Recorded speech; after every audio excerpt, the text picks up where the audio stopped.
What interests you about space exploration? It's the next, it really is the next step. And as a little girl, I guess you have to call it, my sister and I shared a bedroom. And I don't know why. Again, it's one of those things I wish I had asked her. Gary let me, her name was Gary. Gary let me have the window, and she slept on the side, you know, the side next to the wall. I really don't know why. But if you do that, if you're sleeping next to the window, you're looking out. And I could look out and I would see the stars and I would see the moon, and you know, you dream. And then the older I got, the more you realize there has to be something there. It's illogical that third planet from the yellow sun is the only life form. It is logical that it's the only life form that we recognize, but it is illogical that nothing is there. So a part of what you're doing, you're looking, and I'm far from the only one because we have so many people doing space. We're looking and we're thinking there has to be something there, so we have to open up our hearts and our minds to what it might be. And so, you know, you daydream. You just daydream. And it was wonderful, and I would love to. I started my talk with the kids today, as you know, saying, you know, don't smoke. Because if you smoke, you're going to end up having, you know, lung cancer. You won't be able to go into space.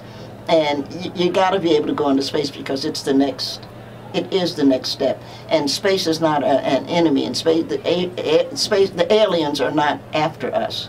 We have to recognize the possibility of how we get along with things. I just love the idea. I would be thrilled if I could have gone into space. I really would. What do you love most about teaching? I enjoy the kids, really, for the most part. I'm teaching writing, which I'm not trying to teach the youngsters how to put a metaphor together. I'm not that. What I'm trying to say to I don't mean but the youngsters that I'm teaching is you have a voice and you have to use it. It's important that you know something. And I was bragging about it because I think he's such a wonderful young man. I was fortunate enough to teach Kwame Alexander, and Kwame won a Newbery. When Kwame won the Newbery, I was in the hospital, and I had had a seizure. And when I opened my eyes, and I don't know how long, seizures, you don't know what, I opened my eyes, Kwame was there. And it was a surprise. I was trying to think, am I dreaming? And it was Kwame. He said, Nikki, you got to get well. And I said, Kwame, he said, I won the Newbery. You have to come to California. And I did.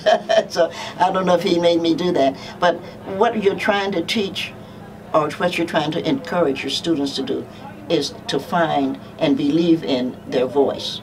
That you're there, you know things, and you have to, and I answer the kid today too, you have to read something every day. You have to learn something every day. And there's a poem in A Good Cry, it's called Surveillance. You have to watch and see what you see every day. You're not going to be able to use everything that you're learning, but once you bring it in, eventually you may find that it is of, it's like salt. You keep it, everything doesn't take salt, but in case you do need it, it's there.